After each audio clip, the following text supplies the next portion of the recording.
لڑکی پانی لے کر کے جاتی ہے آپ کے پاس اور کہتی ہے بابا وضو کر لے۔ حضرت فرید الدین کا سر نیچے جھکا ہوا ہے۔ جب آپ لڑکی کی آواز سنتے ہیں آپ کو جلال آ جاتا ہے۔ آپ کہتے ہیں علاء الدین کے یہاں کوئی مرد خادم نہیں ہے، علاء الدین نے لڑکی کو وضو کرانے کے لیے بھیجا ہے۔ آپ اسی غصے میں سر اوپر اٹھاتے ہیں تو دیکھتے ہیں کہ اس لڑکی کی پیشانی پر جہنمی لکھا ہوا ہے۔ حضرت فرید الدین کو اور جلال آ جاتا ہے۔ آپ کہتے ہیں علاء الدین میری آزمائش لے رہا ہے، میرا امتحان لے رہا ہے کہ میں جہنمی کو جنتی بنا سکتا ہوں یا نہیں بنا سکتا ہوں۔ آپ جلال میں اللہ کی بارگاہ میں کہتے ہیں اے خدا تو اس لڑکی کے جہنمی ہونے کو مٹا دے اور اسے جنتی بنا دے۔ آپ یہ کہہ کر کے اس لڑکی کی پیشانی کو دیکھنے لگتے ہیں۔ وہ لڑکی وضو کے لیے پانی گرا رہی ہے۔ آپ دیکھ رہے ہیں ایک لوٹا پانی زمین پر گر جاتا ہے۔ پھر وہ لڑکی گھر کے اندر جاتی ہے، دوسرا لوٹا پانی لے کر کے آتی ہے۔ آپ پھر بھی اس لڑکی کی پیشانی کو دیکھ رہے ہیں۔ وہ لڑکی پانی گراتی جا رہی ہے، دوسرا لوٹا پانی بھی گر جاتا ہے۔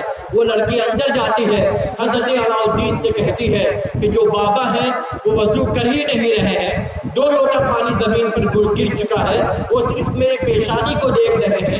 حضرت علاء الدین نے کہا بیٹی جاؤ انہیں وضو کراؤ۔ وہ لڑکی تیسرا لوٹا لے کر کے جاتی ہے، کچھ پانی گراتی ہے۔ حضرت فرید الدین الحمدللہ رب العالمین پڑھتے ہیں اور وہ لوٹا لے کر کے خود سے وضو کرنے لگتے ہیں۔ وہ لڑکی اندر جاتی ہے، حضرت علاء الدین نے جب اس کی پیشانی کو دیکھا تو آپ نے بھی الحمدللہ رب العالمین پڑھا۔ آپ باہر گئے، حضرت فرید الدین کو مخاطب کیا اور کہا اے فرید آپ کو شریعت کی بات معلوم نہیں ہے، شریعت کا مسئلہ معلوم نہیں ہے۔ اسلام میں تو یہ ہے کہ پانی وضو میں کم خرچ کیا جائے، آپ تین لوٹا پانی سے وضو کر رہے ہیں۔